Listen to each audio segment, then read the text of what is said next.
Good morning. The Sprouty Kids program is super simple. You start by practicing a couple of sight words. You read through a short finger trails lesson, and then you read a real book. After that, you practice a little bit of writing. And that's it. It's super simple. So what's the research behind it? In this video, I'm going to show you the 6 main research points behind the Sprouty Kids Reading Program. Number 1, we're going to talk through the logic and the research behind the first big chunk of the reading program called Reading Roots and how that sets the stage for successful reading. It's a really important section. Number 2, we're going to talk about why phonics is king. Well, sequential phonics. And for number 3, we're going to talk about why the heck there are sight words in a phonics program. Here's the research behind why sight words are included. Number 4, I explain why this program uses as many senses as possible.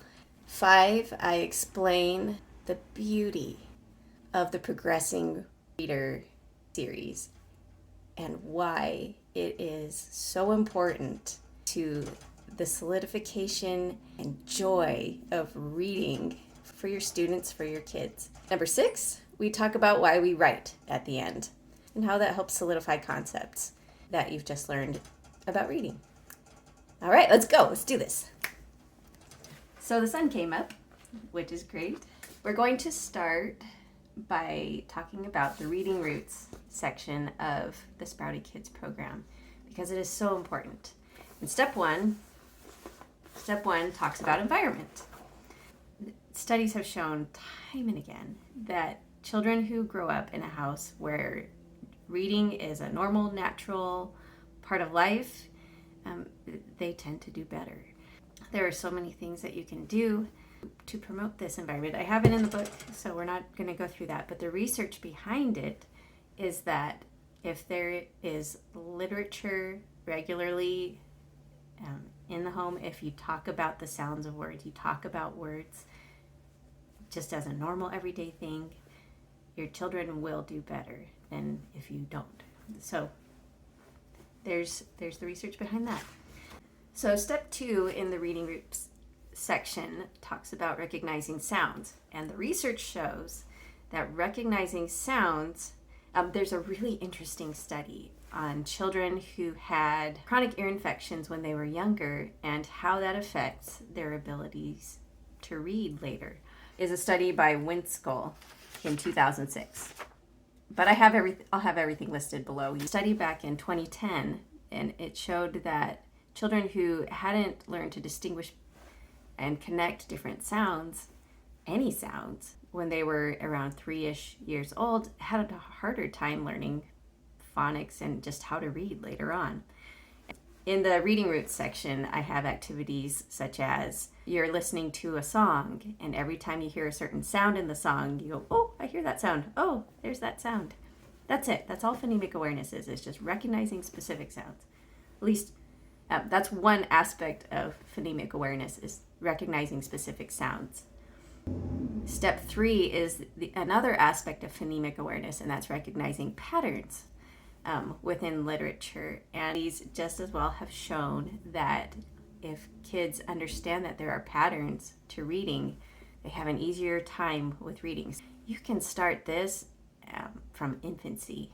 When I used to read with my oldest, I would make sure that when we're flipping through books, we'd flip through in the correct direction, and I'll put my finger under the sentences. We follow the research that shows that knowing those things helps reading become easier later. And step 4 is letter recognition. It's kind of funny how much debate there is about letter recognition versus the sounds of the letters. And the research has shown that if you learn the names of the letters and if you learn the sounds of the letters separately first and then put them together later, it works better for the human brain. So knowing what to call the letters is really important because if you know what it is, it's like labeling emotions. If you help your children learn to label their emotions, it's easier for them to express and recognize those things. The same thing is for recognizing what letters are. So at the beginning, for step 4, just recognizing what the letters are, not the sounds or anything, just recognizing what they are is really important and good to learn separately from the sounds at first before you combine them.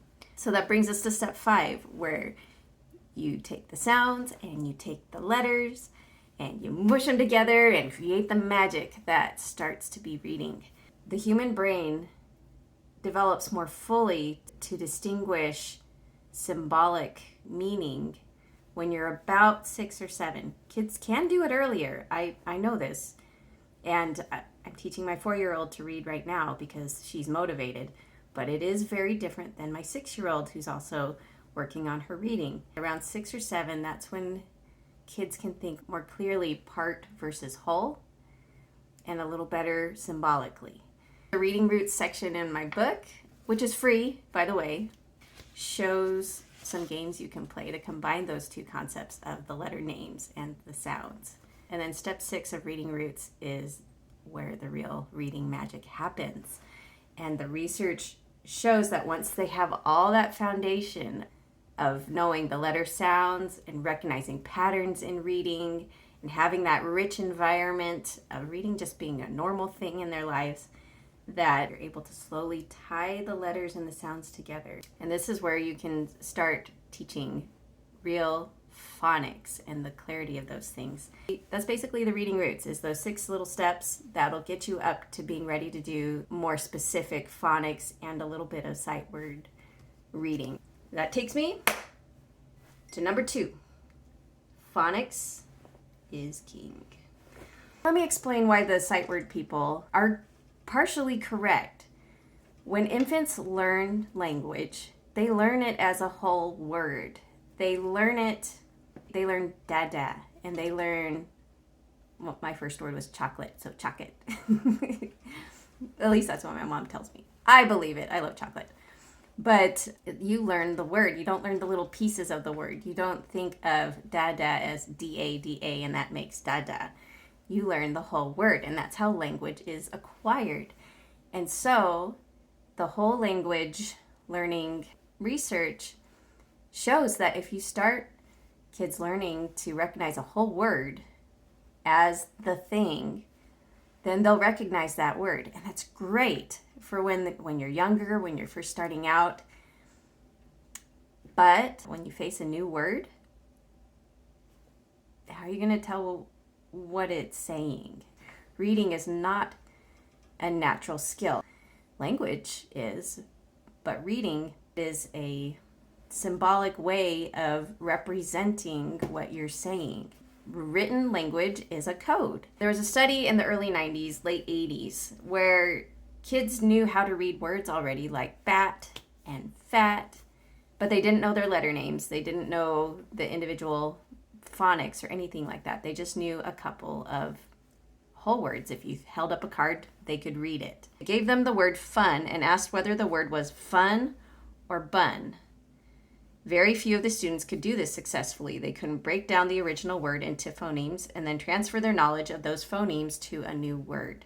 Here's another great factoid from the research. Even though there are 15,000 syllables in the English language, those little pieces of sounds, after a child has learned about the 44 most common sound and letter combinations, they begin to sound out words as they read. A systematic progression of phonics is important to learning the code of reading, that it needs to be line upon line and build upon itself. Studies are those of Ferguson, Brooks, and Hall by K. Rowe, Adams and Cairns, B.R. Foreman.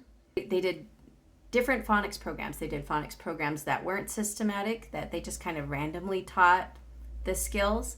And then they did programs that taught the skills layer upon layer upon layer with a direct person teaching the exceptions along the way, because English has a lot of exceptions. So having a random phonics program versus a systematic program, moderate and statistically significant effect size, it was D equals 0.44. Systemic phonics programs were superior to random phonics programs. So that's why The Sprouty Kids Reading Program, the lessons and the readers build gently on each other, and it sticks better. It makes more sense. That's how our brains work. Okay, number 3. Why are there sight words in this program? I know, because phonics really is king, but why are there sight words? A study by Cornish back in 2009 talked about attention span and how certain age groups have various attention span. You'll notice that younger children don't have as long of attention spans as older people. That's another reason why each lesson in the Sprouty Kids program is so short. There's one page. It's one page. That's one lesson. A page. Because you need it short.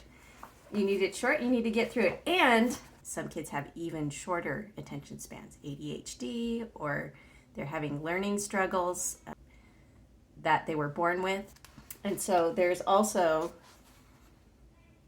you'll see there's a halfway mark on each lesson, so you can cut the lesson even shorter. Attention is increased if a person is able to perform a task fluently with greater ease. A study by Colleen Hayes back in 2016, it showed that some sight word instruction helps alleviate frustration during the early learning process. I talked earlier about how infants gain language holistically, and so in order to capitalize on children's confidence in language, but also encourage them to learn how to decode words through phonics. So for sight words, confidence, speed, exceptions, learning the exceptions, also for preparation for new phonics concepts. For example, there's a sight word that is say. In this program, you learn this word long before the AY phonics concept is taught, but if the student already knows that say says say with SAY, that preps their mind to be able to connect that to other words such as way and day. The last reason for the sight words in this program is for review, and there's research on how review of old concepts build upon new concepts and reinforces things. If you review what you've known before and then add to it new concept, it makes those neural pathways more automatically read those things. Oh, but here is a cool study about sight words and phonics. So you would assume that you would just look at it and that's what the word is in your head. A study by Yoncheva back in 2015 shows that even when you're reading words that you've known your entire life, and it's a sight word, that the parts in your brain that interpret phonics light up. It's why you can tell the difference between the word, just looking at it, between ascend and accent. You know that they're different because you can pick out those little parts. It's the part versus whole that starts developing in your brain about age 6 or 7 really solidly. But I just thought that study was fascinating, that even though you know a sight word, you're still using phonics. Some studies back in 2019 by Miles and also Kilpatrick about orthographic mapping and how it facilitates sight word memory and vocabulary learning. So what is orthographic mapping? It's why you can recognize words on sight. A reader anchors the written sequence of letters that make up a word to the pronunciation and definition. Your brain still decodes, but it's just on sight. Number 4, why do we use as many senses as possible when learning a new concept? If you want to get really deep into this research, look up multiple intelligences. It's so deep and wide, this research, but the basic gist that everyone learns a little bit differently, even though there are patterns that we all learn well. Some people more tactile, some people are more visual, some people are more audio, some people need to move their bodies as they're learning things. That's why in the reading program there are lots of activities for those kids and people who need to have more activeness in their learning, especially with the sight words and remembering those. There's a lot of fun games in there. There are also several studies that show that children, I learned this more for math, but it's also for literature, where if you're learning a new concept, it's better to have it tangible and then abstract. So the more tangible you can make learning how to read or learning math before you go to pictures and then to numbers, for example, for math, or go to words and then the concepts behind those words, the more solid the concept is going to stick in your head. For example, for a reading lesson, you touch, you move, you look, you say. If I could put smells to it, I probably would. But your child is going to do better the more involved physically and audibly and vocally in this process, instead of just watching a Sesame Street movie. Even though those are great, having more senses as you're learning helps those concepts stick better. A study by Katja M. Mayer and Izette B. Yildiz and Manuela Macedonia and Katharina von Kriegstein showed back in 2015 that visual and motor cortices differentially support, that it helps retention of decoding unfamiliar words. The title of the study is called Learning with All the Senses. Step number 5, which is context. Why context in reading is so important. You'll notice in the reading book, it's all just words and concepts and not really any context. It's just the tools to decode the code. But context is really important. And that's why I have, after each lesson, there's a real book that your child can read that helps you practice the concepts from the lessons before and also the new concept learned in the reading lesson book. Super important. Let's go through the research. Research has shown that no matter how much vocabulary you know, if you can't decode the word, you're not going to be able to read the word. So say a child knows what a candle is, and then there's the word candle. Just because they know what a candle is doesn't mean they can read the word candle. But the opposite works as well. Say a child doesn't know what a candle is. They can decode the word candle and read C-A-N-D-L-E, and they can read it. It's like learning a foreign language. You could read the word, but do you know what it means?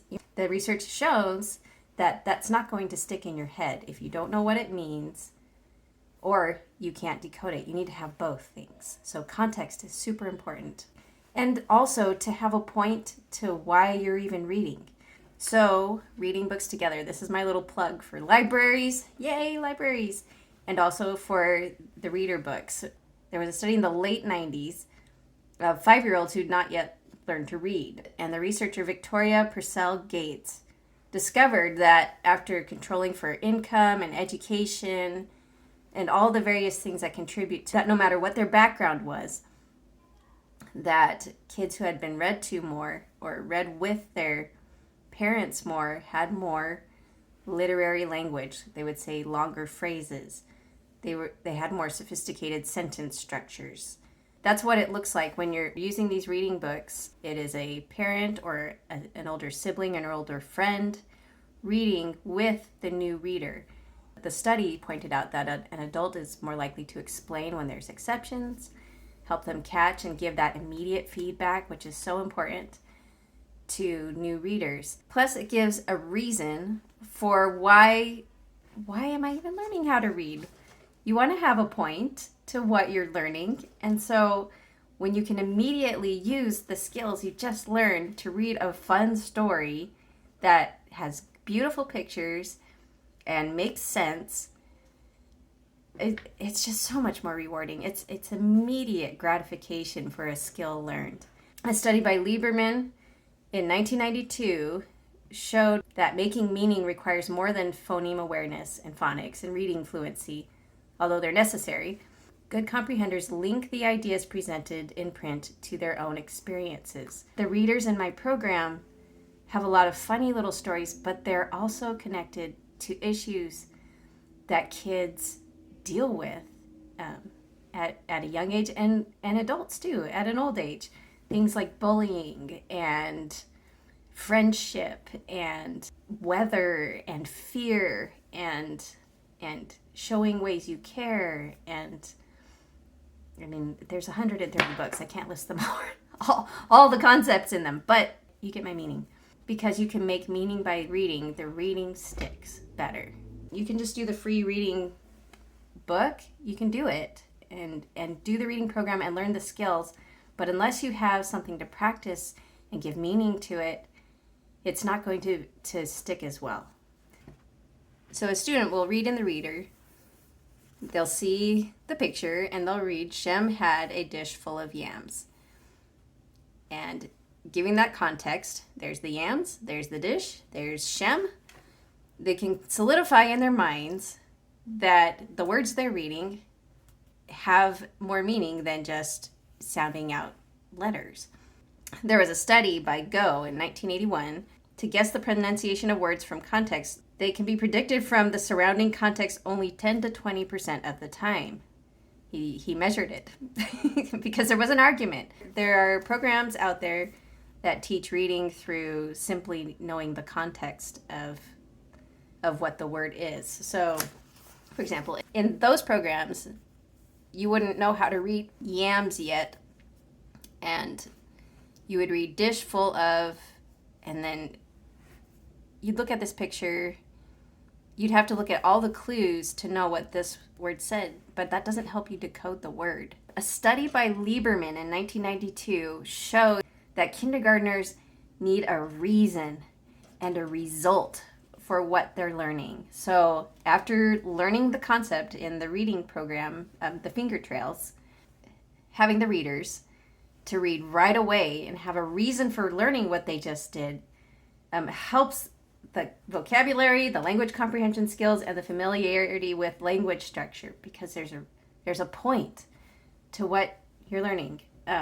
Another study by the National Reading Panel addressed the concept that having students read out loud with guidance and feedback improved reading fluency. Vocabulary instruction, both explicit and implicit, led to better reading comprehension, and it was most effective when students had multiple opportunities to see and use new words in context. Also, another study by Topping in 2007 suggested that guided independent reading with some intervention or direction from the teacher had a positive effect on comprehension. And there you go. That's why there are readers in this reading program. Okay, number 6. Why is there writing in this reading program? A study by Schenkweiler and Lundquist back in 1997 shows that when kids write with whatever they know about reading, you can see what kind of phonics concepts they know and they don't know.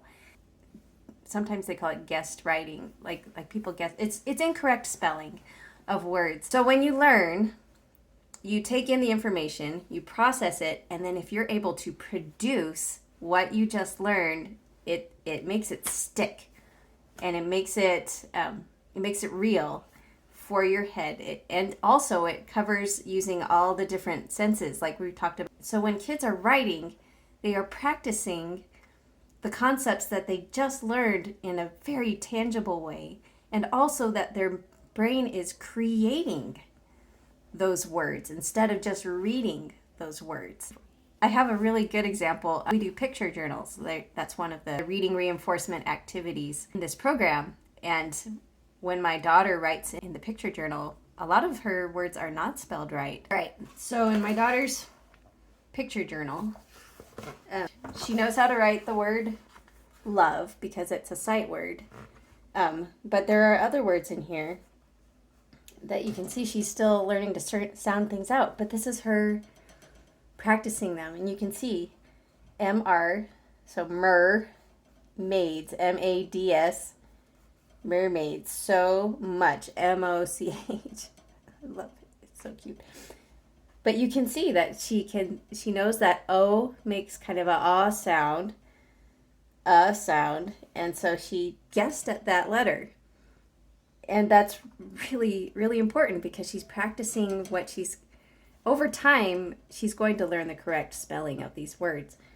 But it's good to get writing right away in creating those words she is more solidifying the concepts that she is learning about how to read. You can see how your child is learning their words, and you can gently talk to them about what the real sounds are. So when I wrote down here what she wrote here, so when she gets older she knows what she said.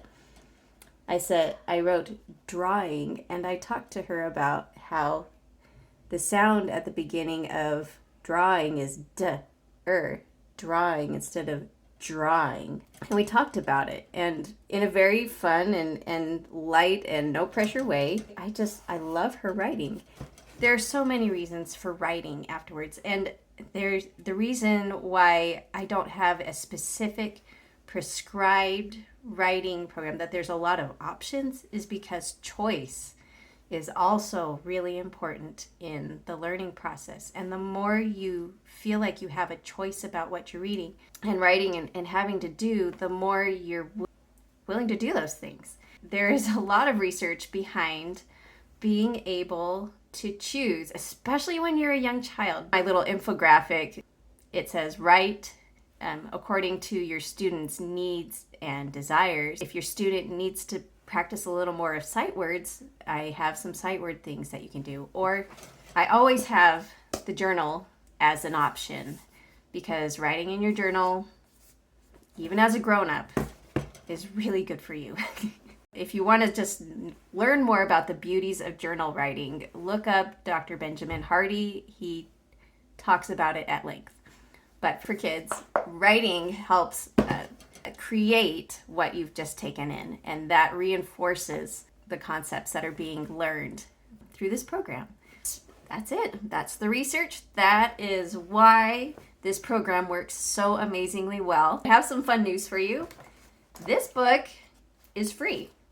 Well, not this book, but you can print it out for yourself for free, and I have the link below. Also, if you don't want to print it out for yourself, you can still get this book for free digitally, and so you could have it on your phone and practice reading on the go. But if you want to just have someone else print it for you, it is on Amazon. But I do recommend just get the free one. These books you can find them on Amazon. I'll put the link below. Great spending all this time with you. Thanks for hanging around, and I hope you have a good day, and I'll talk to you later. Bye.